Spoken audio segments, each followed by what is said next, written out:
everyone! Welcome back to the Project Awesome. So we're back with a new makeup tutorial at nakita niyo naman medyo punk tayo ngayon. Ngayon lang yan. Anyway, actually hindi ko alam kung anong makeup yung gagawin ko. So kung saan na lang ako dalhin ng aking mga kamay. So let's get started!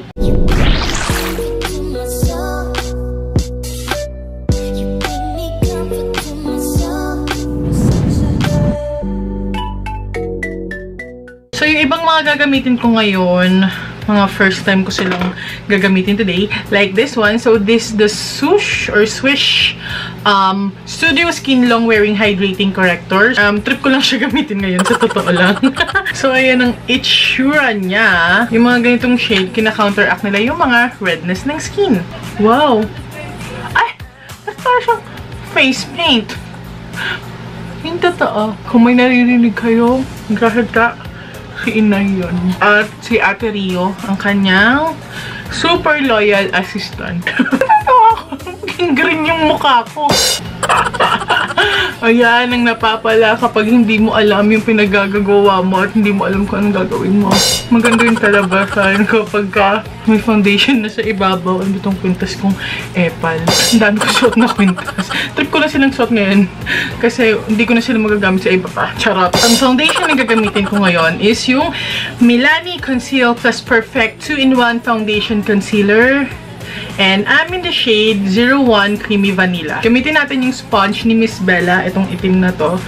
And I'm just going to apply that all over my face. Nakapag-moisturizer na ako, skin prep and all, bago tayo nag-makeup, bago ako nag-film. O, diba? Hindi nyo na nakita yung pagka-green. At saka medyo nawawala siya in time. In time. Nag-apply ako ng 2 layers nitong Milani foundation na to. So, after applying the foundation, now it's time to set everything. Ito na din yung ginamit ko na concealer since it's 2-in-1 and maganda naman yung coverage niya. So, okay na, diba? So, we're going to set the whole face with the very famous Coty Airspun loose face powder, and this in the shade Naturally Neutral.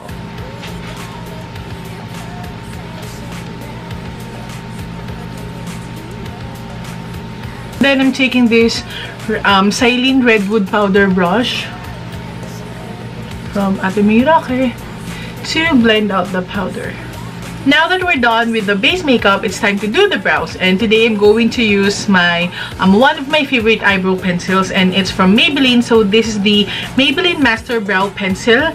Ito, alam nyo, hindi ko makita kung meron bang nakalagay na shade name, shade code, or what. Parang wala eh. Pero ito siya, para siyang yung gray. Kasi merong isang shade nito na lighter, parang taupe-ish. Ito yung gray.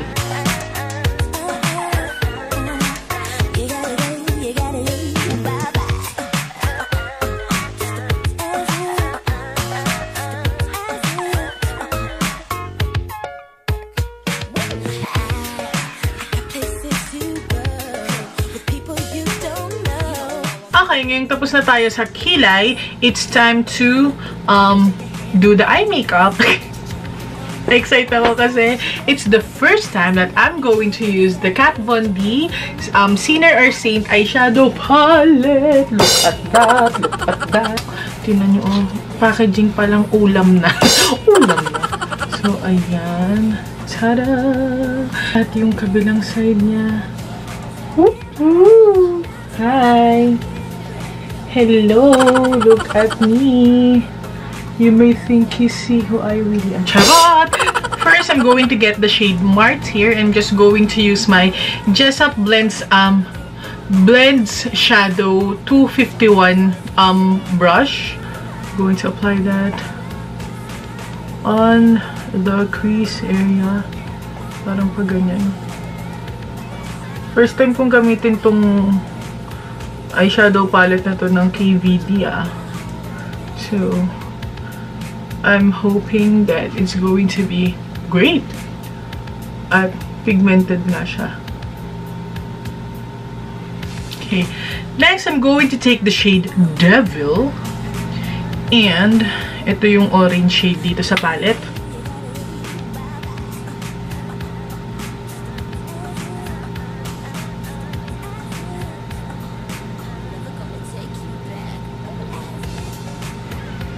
Just going to add more para ma-intensify yung pagka-orange niya.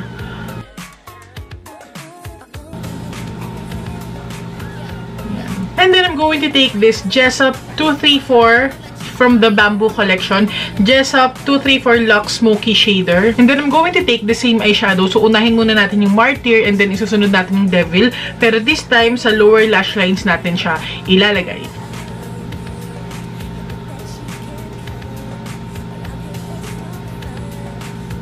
Ito yung mga makeup look na sa una, parang, ano yan? Yung ginagawa mo. Pero pag natapos na at nalagyan na natin yan ng false eyelashes, maganda na. Hopefully. In Ferla, makulay si KVD Sinner Saint palette, ha. I'm going to take this Jessup from the same Bamboo collection. Jessup 227 Luxe Soft Definer. And then, I'm going to get my Zoeva Warm Spectrum Eyeshadow Palette. I'm going to take this, this brown shade right here. At ifo-focus natin tong shade na to sa my outer and inner corners. Parang dun sa my outer V and inner V. Inner corner. So, medyo pinagdudugtong natin siya dun sa taas. Ever so lightly.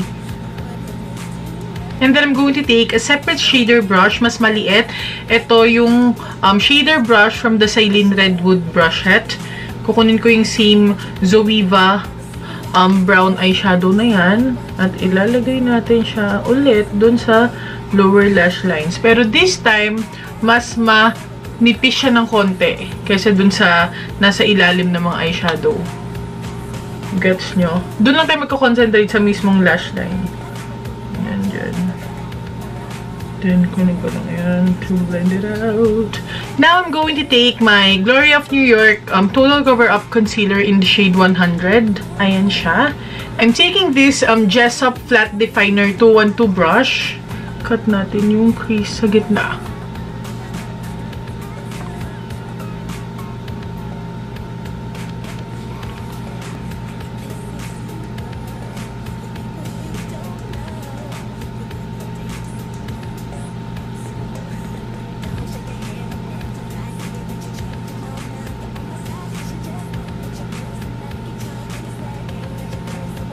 Okay, after that, I'm going to take the shade Exodus from the KVD Sinner or Saint palette. And I'm just using this generic shader brush.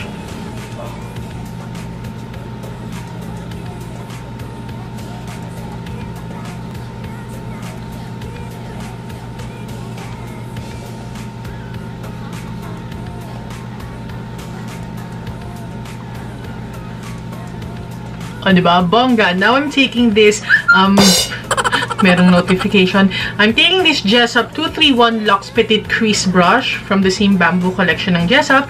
And I'm going to take the shade Crucifix from the same KVD Sinner Saint palette onto the inner and outer corner. Just, you know, to intensify that area a little bit.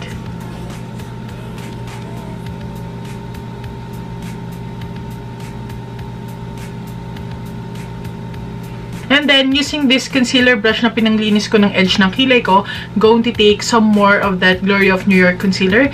This time, dun ko na siya ilalagay dito sa baba. Ayan.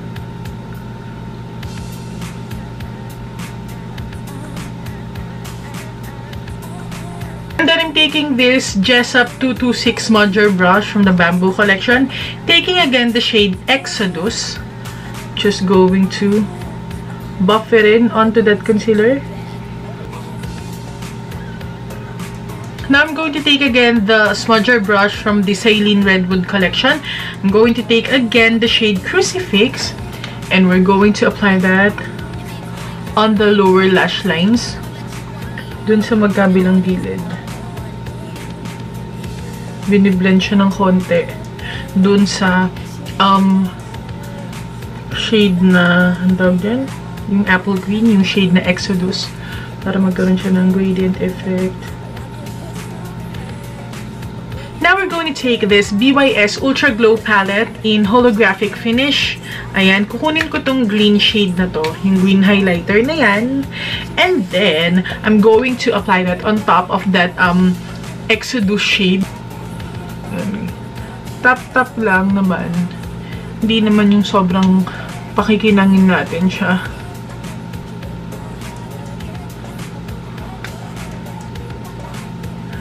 Next, I'm taking this Tarte Exposed Highlight Amazonian Clay Highlighter. And this is the first time ever that I'm going to use this. And I'm just going to use this to highlight the inner corners. Diba? Wowza!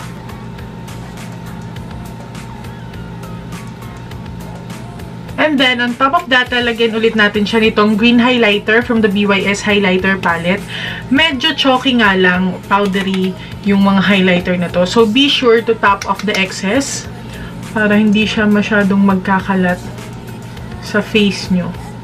So, since namatay yung camera, off-cam, ginawa ko na yung left side. So, tapos na yan. Yan yung final look ng ating eye makeup. So, now we're going to finish the other side. Next, I'm taking this L'Oreal Infallible Gel Crayon Waterproof Eyeliner. Ito na yung favorite kong eyeliner ngayon kasi it's smudge-proof and black na black yung pagka-black niya. I will love it. So, I'm just going to tightline the eyes.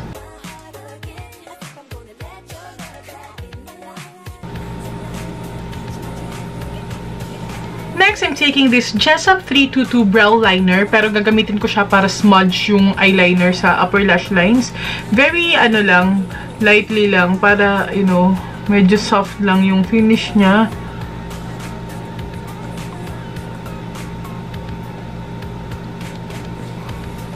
Parang dinadaan-daanan ko lang yung bawat, ano, spaces ng pilik mata natin sa taas.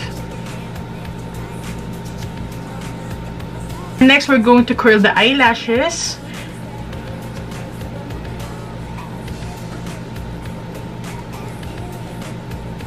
And then I'm taking my FS Cosmetics Mascara. Going to coat the upper and lower lashes.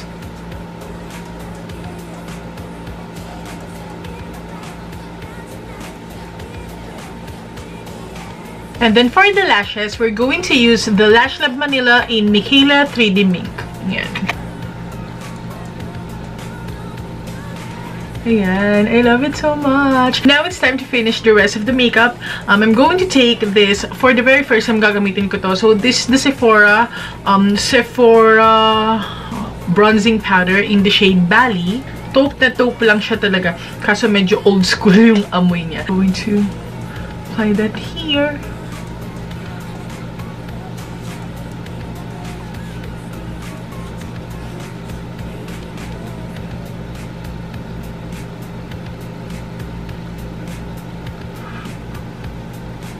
In fairness ha, maganda tong bronzer ng Sephora na to. I love it. Pareho kami may ganyan ni Queen Bee, sabihin ko maganda. Anyway, we're going to intensify the contour. So, I'm going to take this, what do you call this? This slanted brush from the same Silene Redwood set. Kukunin ko yung favorite kong contouring kit from Super Beaute. And apply that here. Under my cheekbones.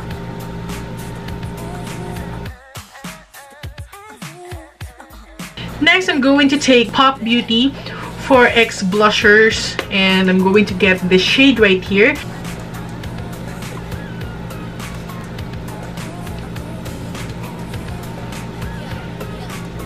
And then we're going to get again that Tarte highlighter to highlight the face. Ito na yung favorite part natin. Medyo chunky nga lang tong highlighter na to. So, be careful. Oh my God. It's not that, you know, yung plakadong-plakadong highlighter. Kailangan ko pang mag-apply na mag-apply para ma-achieve ko yan. So, mas maganda lang siya dun sa mga simple beauty makeup, ganyan. Pang healthy glow. Pero kung gusto nyo yung tipong Nikki Tutorials levels na highlighter, kailangan ipatong nyo ng ipatong. Hindi siya yung tipong one swipe, sobrang glowy niya. Unahin ko na yung ating Cupid Bell. Tip ng nose. Just exhale. And then dito yan. Dyan. Natutunan ko yan kay Nikki Tutorials. Ang aking Queen Nikki. Yan, whatever siya meaning on the brush. Dinadab-dab ko lang siya dito sa may gitna ng kilay. Tataas dito sa noo. Okay, so for the lips, we're going to use these two right here. First, I'm going to line my lips using this L'Oreal Infallible Never Fail Lip Liner in the shade brown. And then, I'm going to fill in my lips using this, for the very first time as well, this Vice Cosmetics Good Vibes Matte Lipstick in the shade Eklavu.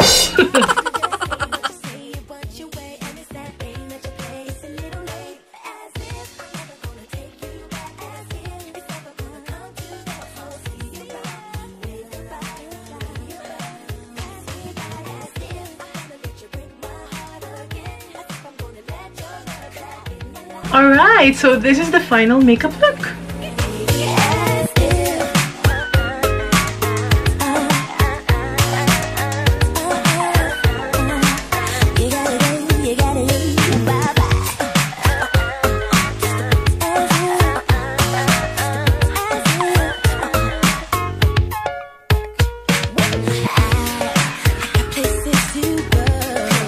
So, ito na nga yung ating finished makeup look. Dito tayo dinala ng aking mga kamay. I really love it. And some of the products that I use today are my first time na gamitin sila. Sana nagustuhan nyo tong makeup look natin ngayon. If you have any questions regarding this makeup look, mag-comment lang kayo sa baba. Or if you have any other questions, mag-comment lang din po kayo sa baba kung meron kayong mga requests, suggestions, or what.